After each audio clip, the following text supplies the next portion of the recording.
Ngoja niwape story. Wiki jana kuna wanafunzi wangu mjomba wao alipelekwa hospitali anaumwa.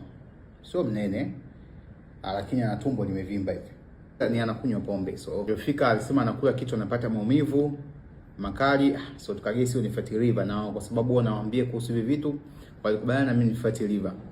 So walifika hospitali wakakutana na daktari mdogo hivi. Yule daktari akamwambia hii ni acid, akampa vidonge, akamrudisha nyumbani. I don't know, amekosa experience au ni vipi. Tu ni fatty liver. Yaani kama una tumbo na kitambi, it's fatty liver. Na alikuwa kila chochote, mpaka leo kila chochote anapata maumivu makali. Na kumbuka niliwaambia guys, acheni kula sukari na moderation. Kuna kitu unahitaji kwenye maisha yako, basi ni sukari. Sawa? Hata ule hivi punje, sawa? Maumivu yatakayokuletea kama una fatty liver, kama una kitambi, is too much. Huwezi kuenjoy. Sawa? And ini ni moja ya organ ambayo mbaki kifeli, mbaki kianza kupata matatizo, basi umefanya kazi kubwa sana. Atasikia huyu mtu figo imefeli, huyu mtu moyo umefeli, huyu mtu kongosho imefeli.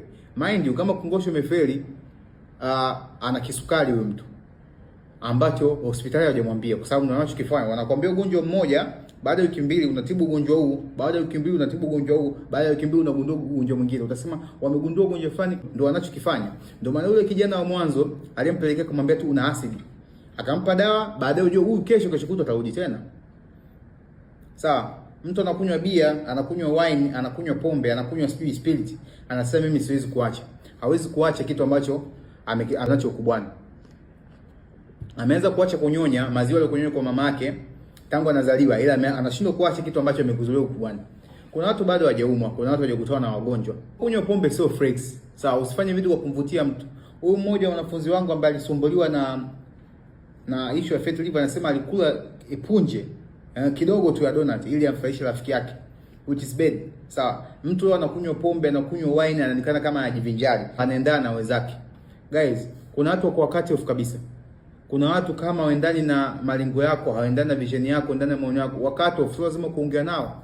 Huwezi kutumia masaa 20 na kuongea na kila mtu, huwezi kuroll na kila mtu kwenye dunia. So take care of yourself. Acha mapombe, acha mawine, maspirit, sio mazuri. Huyo mtu aliyeumwa leo kama alianza kuumwa kitambo, hali imekuja ghafla na imekuja organs zote 3. It means figo pia. Figo nayo itakuwa imefeli. Moyo, ini, vyote imefeli na kongosho.